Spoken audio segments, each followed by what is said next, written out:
honor here in Colorado to see the 8. So thank you so much for being here. I'm going to go do introductions of elected officials, and then I'm going to hand it over to the Congresswoman. So we have Claire Camellia from the City of Westminster. Yay. We have Commissioner Steve Odorizio and Kathy Henson.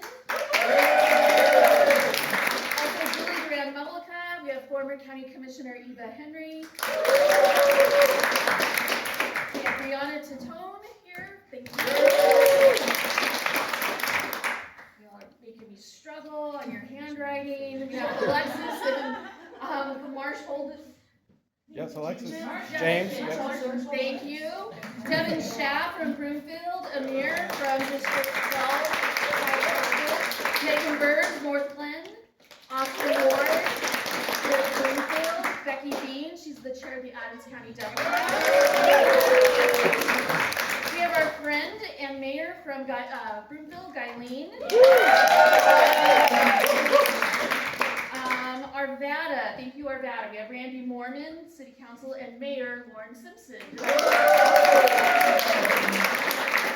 you all so much for being here. Lynn and Mary Hodges. Oh, Mary's talking to her. Amber Hawk.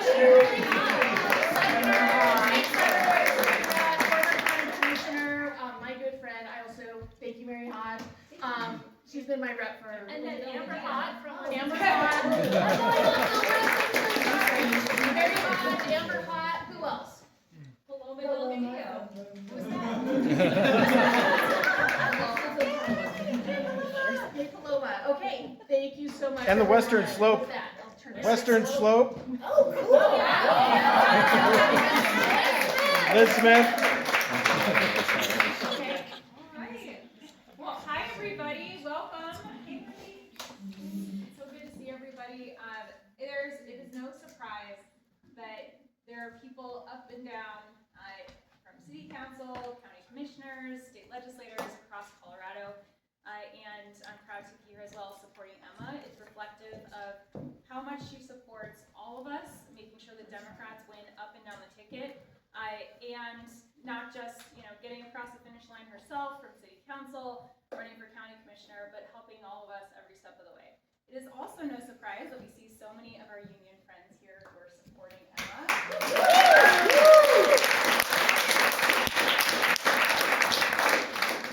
She is the granddaughter of union steelworkers, and she never forgets where she came from.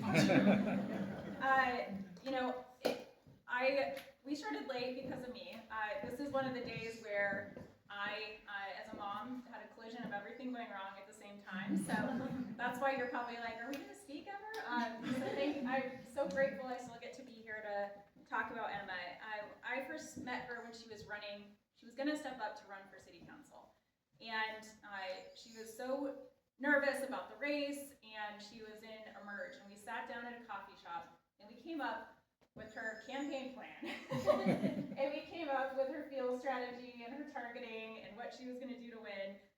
And she won more votes as a Democratic candidate for city council ever in that race.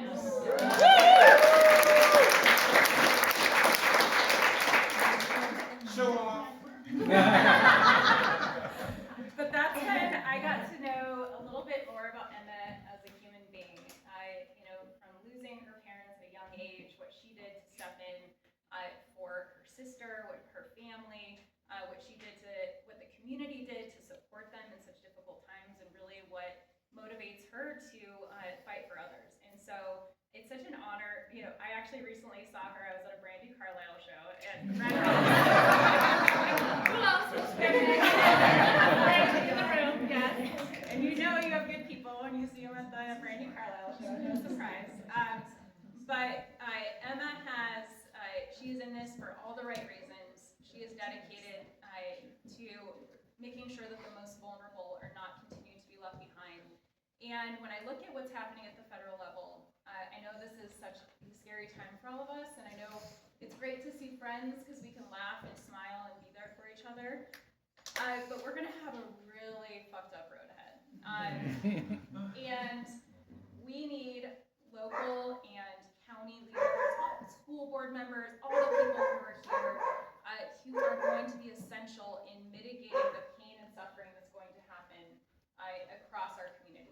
So you're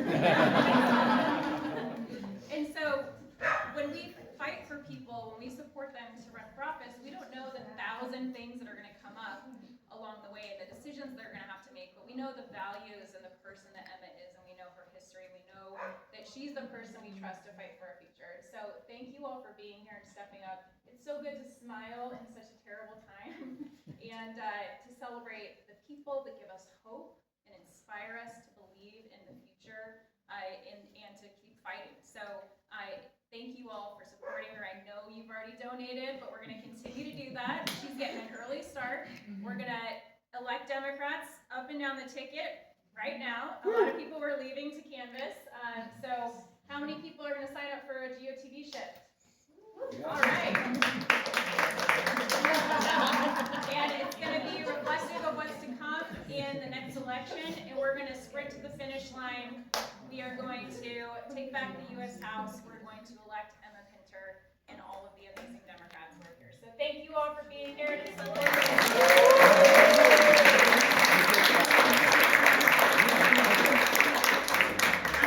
you know it's a thing when a busy working parent of young children who's our member of Congress, one of our four for Adams County, Brittany Henderson makes time out of her day to come and talk with all of us and support an election. Thank you, Brittany.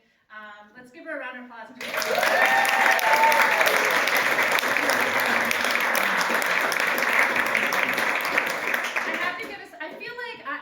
Y'all want me to hear a thing about me, but I have to thank Donna, sweet Donna. Yes. When Brittany's calendar opened up, I had just had lunch with her, and I called her. I was like, hi. I know we just had lunch. In 3 weeks, could you host this thing with me and the Congresswoman and open your home? And she just graciously said yes, and it all just came together so quickly. Donna, thank you so much. I'm short notice for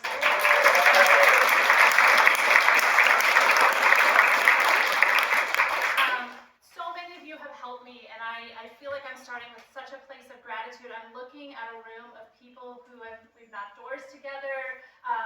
Mayor Simpson and I think we first met. We were fighting Westboro Baptist Church protesting. Yes, and you had a megaphone and Lady Gaga, and we were just like, anyone who's got a megaphone and Lady Gaga, like I'm on their team. It's been a journey. Ron Booth up here. Ron was worked on my first campaign, that targeting that Brittany and I did at that coffee shop. Ron sat at my house for 2 weeks straight, and we did GOTV calls all day, every day. And I was like, I'm sitting here doing GOTV on the phone with Santa Claus, and no one's because of Ron. I'm sitting at my house for 2 weeks straight and calling voters. And we just called all day, every day. All of you inspire me with your stories. I remember in that emerge, I'll stop, I'll tell my story in a minute, but like Commissioner Henry, who I served with for many years, talked about being a single mom and being a homeless single mom, and I thought for the first time, it's okay, I can be in office too. There's a path for me, and my story and my family's story of hardship and struggle and losing housing and losing food and losing opportunity, that is actually something I can take into leadership, and you always taught me that through your example. And so many of you in this room have taught me things about how to show up in leadership and how to show up for others. If you have been coming to my events, I'm going to share a story that might be familiar to you, but I'll try to take some time to talk about this current moment. I was raised by a single mom. My mom was a public library's librarian. It was her and my sister Rebecca and I for growing up. And then we just didn't have any childcare, didn't have any options, and we went with her to the library, and we went with her when she went to get her grad degree. We ran around on the campus of Indiana University. I don't know why the unsupervised children were allowed to run on and she was working on grad classes. We were running around on the greens, and we went to the library on the nights and weekends when she did work, and it was just the three of us for so many years. And then unexpectedly, when I was in between my junior and senior year of college, and Rebecca was in high school, and Mom passed. And it felt to me to call her summer camp and tell them that they needed to call Rebecca into the program to tell her that her mom had passed. And it was just the two of us, and we didn't know what to do. I had the privilege of working in leadership on my college campus. My college president was one of the people who called to offer condolences, Dr. George Moffitt, and he said, is there anything I can do? Which is what everyone was saying. And I said, yes, actually, I have nowhere for my sister to go. And he and the parents and friends helped get her a full ride scholarship to be at a boarding high school So she had 3 meals a day and house moms and went to school, and she finished high school on time, and I finished college on time. But we were really lucky to have a college president call us and say, hey, do you need something? Would you like free room and board for your sister during this difficult time? Later on, one of the stories that I recently shared on Adams County Foster Care podcast was talking about, is there a phone here? No, so we were the Pinter girls, and people were always kind to us and wanted to help, and I loved that people were always helping. And Rebecca had a high school friend who said, we're going on a family trip to Europe, and all you have to do is pay for the plane ticket. And I remember us having a conversation. I was like, girl, I'm never going to be able to pay for you to go to Europe. If we can get this plane ticket and you can go to Europe, this is going to be a once-in-a-lifetime opportunity that our family would never have access to. Let's figure out how to do it. And she went, and the first city was Paris. And the second city? Where was your first city? Venice, and then Paris. Which is beautiful. It's beautiful. So again, you know, Emma Pinter story, so we're going to have some hardship here. So she's in Paris with her bestie, 18 years old, alone, and gets run over by a motorcycle. And both of her legs were broken, several ribs, and an arm, and she's in a hospital in Paris, and I am home alone in Providence, Rhode Island, and I don't know what to do. And I wake up my roommate, whose girlfriend just returned from a year in Paris, and I'm like, hey, can your girlfriend call the hospital, because I don't know what happened? And had the French-speaking girlfriend call the hospital in France to figure out what had even happened. I booked a plane ticket to France the next day on my credit card. I went alone to France. I had called our biological dad to ask for his help, and he said, oh, they can ship her home. So I went alone to Paris. I'd never been to France. I did take high school French, so I practiced how to check into a hotel in French. I didn't even know which hotel. I looked on the map, and there were some next to the hospital. I remember walking up to the gate so alone and seeing this couple with a bag from a conference that I had just attended, and I walked up to them and I just burst out crying because I didn't know what to do. And they were so sweet. I've never seen them again, but they guided me through French customs. They paid for a taxi. They got me from Charles de Gaulle to the hospital. I don't know how I would have figured out how to do it on my own without them. And then Rebecca and I figured out how to get her home. In doing that, she needed some care over the summer. We were really, both of our grandparents were dead and our mom had passed, but they all had union pensions that had been unused during their lifetime because they had good jobs. And those pensions were available, and we were able to pay for care for her over the summer as, you know, recovering at 18 years old with 2 broken legs. Took a summer, and she started college that fall, in part because we had those union pensions to pay for the medical care we needed so that she could be back on her feet to continue her education. And I've never forgotten those moments where we had a lifeline handed to us. A union pension was there for us when we needed it. Healthcare was there for us when we needed it. A library was open in the evening so that we could have a place to go that was safe while our mom worked. And we could continue to learn and advance our education. And in this moment where all of our systems are under attack, I am very aware of how lucky we were, of who we knew and where we were at those times. And you should not have to be lucky to make it in Adams County. You should not have to be lucky to make it into the United States. And this system that we're in right now is forcing people to make horrible choices around their kitchen tables about what they're going to do, what they're going to pay for, if they're going to eat this week, are they going to pay for medical bills? This is where we all need to be together to re-elect people like Mayor Castriana, to re-elect the people who are on the municipal ballots, and re-elect Brittany Pedersen next year, and hopefully myself, because we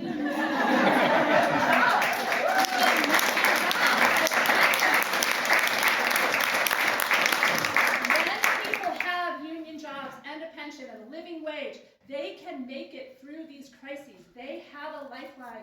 When we were sitting in that hospital planning, what are we going to do? What does care look like? We had a lifeline that we could depend on, that our family had left to us, even when our family was not there to take care of us personally. We need that. We need those jobs. And that economy belongs to all of us. That's what's at stake with these elections. This SNAP shutdown that is affecting almost 70,000 families in Adams County alone, $13 million a month, to have families starve so they can give tax breaks to the wealthiest in this nation, to tax breaks to corporations, instead of feeding children. 45% of those people are children under the age of 18. We need representatives who actually care about good jobs and food, the reality of good jobs and good food. I am so excited to do this work, but I know it's not done. I'm so glad that my entire board is supporting me, that my team is here, that Steve showed up early to make coffee. I'm so thrilled because all of us have been having emergency meetings all week with nonprofits and schools, and how do we solve these problems together? It is teamwork, it is hard work, it is those doors, it is all of us working together. And I am so excited to be running for re-election because I know how much you all care, and that matters to me even when it's hard, because when Mayor Simpson reaches out to me and says, what actually is the SNAP impact? I have data I can share with her 5 minutes later, and we can have a productive conversation about what to do next. And it takes this team. So I'm going to turn it over to part of my team, Chair Baca, to wrap us up.